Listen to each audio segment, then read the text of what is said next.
dia, investidores. Hoje, 4 de maio, quinta-feira, 8 horas da manhã. Estamos aqui para gravar mais um RPCast. Ontem foi um dia importante, né? Nós tivemos a super quarta-feira. Não tão empolgante, né? Os dados vieram bastante em linha com o que estava sendo previsto aí, com o que os economistas imaginavam que seria, que é a manutenção da taxa de juros no Brasil, apesar de ter um ambiente que já mostrasse alguns indícios de que poderia haver uma surpresa positiva. Não foi o que aconteceu. O Banco Central foi bastante ortodoxo, bastante comedido no Brasil. E lá fora, uma alta de mais 0,25% no Fed, na taxa de juros americana, e uma sinalização de que deve se parar por ali, né, Dalton? Exatamente. Bom dia, investidores. Acho que é isso mesmo, sem muitas surpresas ontem, né, Rafa, na super quarta aí. Que a gente viu aqui no comunicado do Banco Central brasileiro, né, é que a chance de elevação de juros além do patamar de 13,75 ela já é muito improvável, né? Então, não que seja uma surpresa, já estava dado aí por boa parte do mercado, mas eles colocaram isso na ata, né? Então, quem sabe a gente não tem espaço aí na próxima reunião.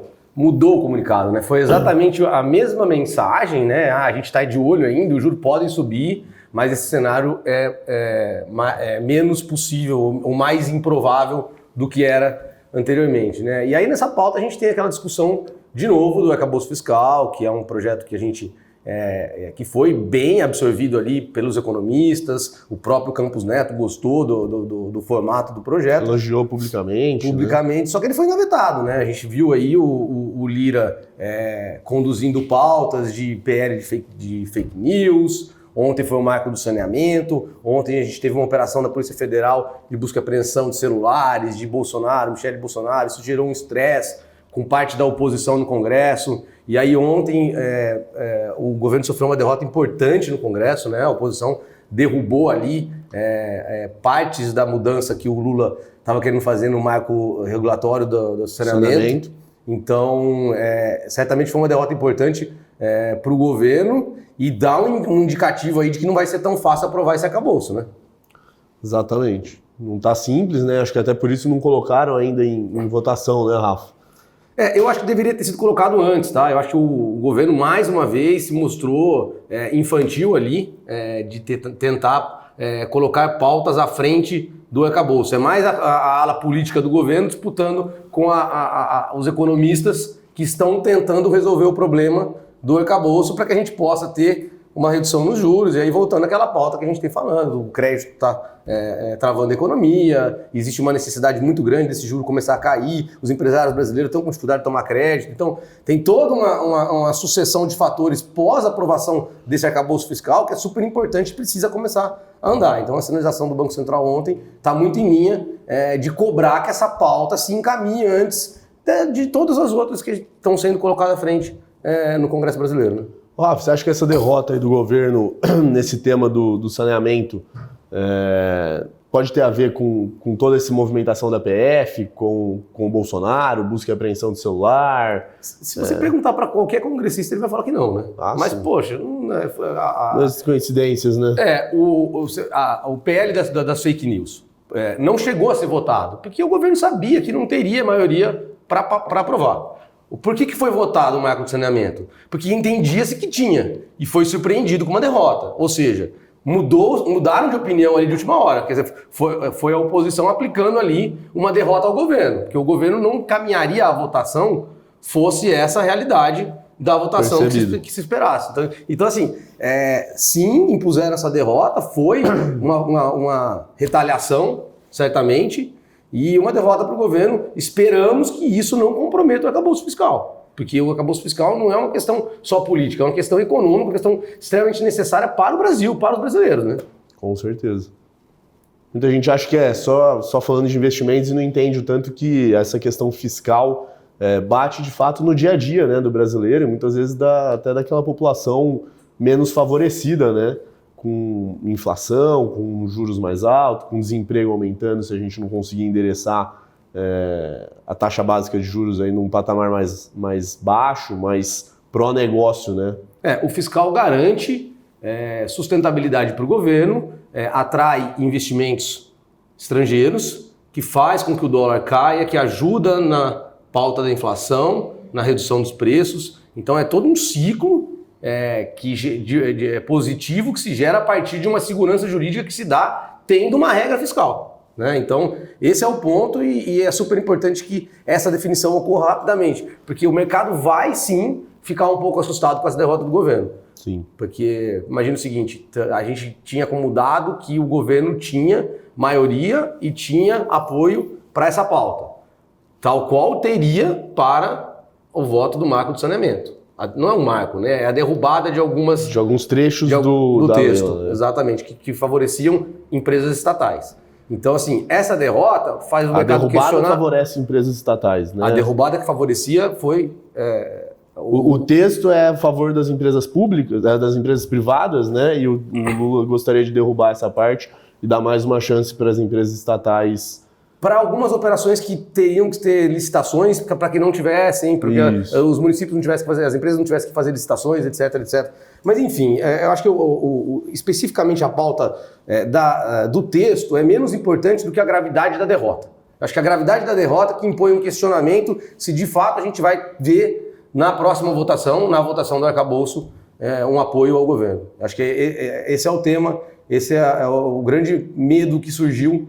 É um fato novo que a gente não tinha até o final da semana passada. O que você acha desse cenário? O que você acha que a gente continua investindo, muda?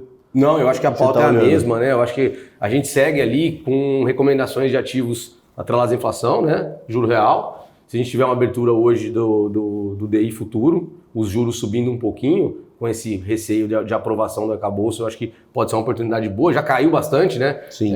Aqueles títulos de inflação mais longos estavam pagando um prêmio ali de IPCA mais 6,30, 6,40, já caíram para 5,50, 5,60. Então, esse prêmio de risco caiu um pouquinho. Se a gente tiver uma sensibilidade maior do mercado em relação à votação de ontem, a gente não sabe como vai ser. Eu acho que pode ser que haja, mas pode ser também que o mercado ignore isso, entenda que não vai ter risco à votação do arcabouço e não tenha nenhuma abertura. Mas se tiver uma abertura, eu acho que também é uma oportunidade. Quem não entrou lá atrás pode usar esse estressinho de curto prazo aí para se posicionar.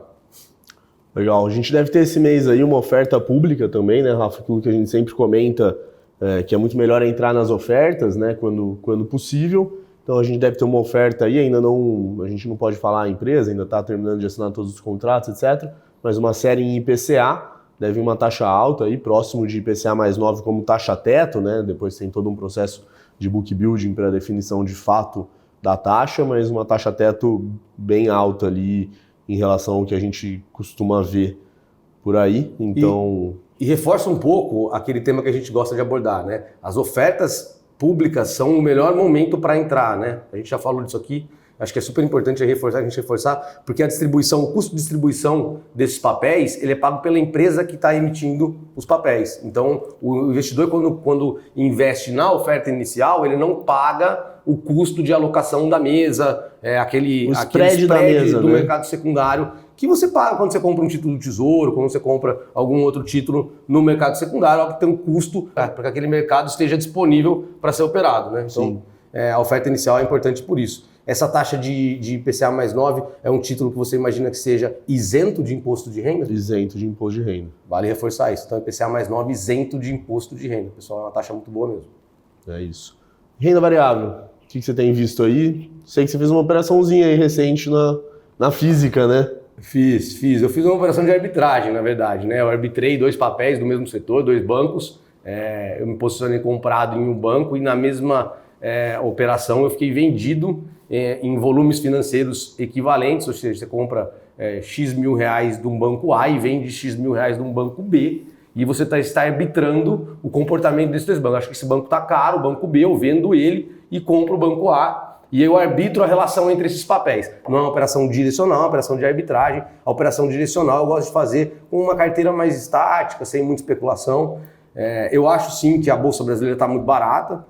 Não dá para saber quando que esse mercado brasileiro vai voltar a entregar valor ali para o investidor, mas sabidamente está barato, e acho que a redução dos juros no Brasil está diretamente ligada, o início dessa redução está diretamente ligada à performance da Bolsa. A Bolsa vai começar a subir quando houver uma sinalização, pelo menos, de que o juro vai de fato começar a cair, vai ter injeção de liquidez no mercado, mantendo esse juro lá fora americano no patamar em que está, ou até sinalizando uma queda lá, esse evento passa a ser não só brasileiro, como global. Né? Uma redução dos juros nos Estados Unidos tende a estimular as bolsas como um todo, no mundo todo, ignorando fatores externos que possam comprometer esse comportamento, mas majoritariamente é o que acontece. Né? Quando você tem queda de juros, você tem injeção de liquidez no mercado e os mercados financeiros das bolsas são os primeiros a ser impulsionados.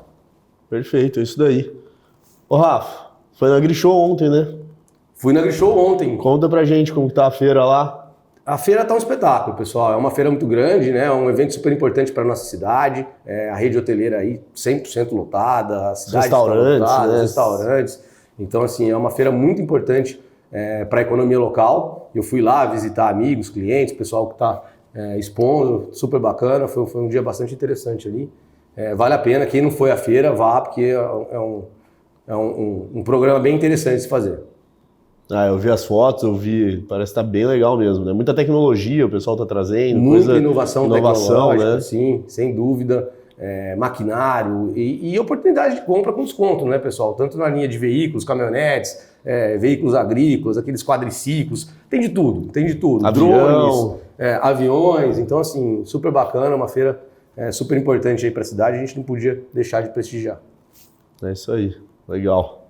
Fala de externo, não? Mercado externo? Vamos falar um pouquinho. A gente está um pouco preocupado ali com a relação da Rússia e da Ucrânia, tá, pessoal? A gente teve uma acusação do Putin agora recente de que o Zelensky teria cometido um atentado à vida dele através de um ataque com drones, né? A gente não sabe se é verídico ou não, né? Não dá para saber.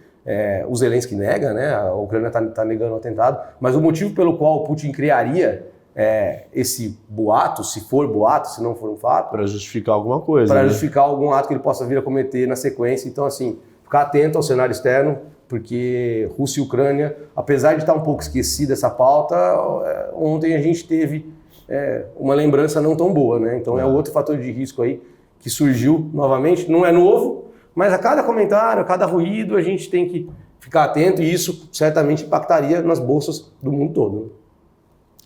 Com certeza, mexe na geopolítica global, né? Tudo, né? Petróleo. Eu tive com um cliente nosso ontem, ele tem indústria, né? E a gente estava conversando, ele esteve lá na Alemanha agora, recentemente. Ele falou, Dalton, as nossas vendas na Europa caíram 50%. Obviamente não só por conta da guerra, mas uma série de fatores. Falou que as coisas lá estão bem difíceis, bem mais complicadas do que a gente vê por aqui, né? O noticiário acho que deu uma esfriada em relação ao que está acontecendo lá. A grande imprensa brasileira, majoritariamente, defende o atual governo em detrimento do anterior. Tá? Nada contra um posicionamento político das emissoras brasileiras. Eu acho que não deveria acontecer, não deveria ser imparciais. Né? Mas não é no Brasil, não é em nenhum lugar do mundo, tá, pessoal? É assim que funciona, então não cabe a nós aqui questionar o modus operandi. Mas assim, isso faz com que em alguns momentos fique meio o noticiário fique meio blindado, né? A gente não tem a noção real dos fatos, dos riscos, etc. Mas o cenário mais negativo lá fora, narrado por você agora, ele não deixa de ser positivo à medida que você tem um ambiente mais recessivo, ou seja, menos vendas, menos inflação.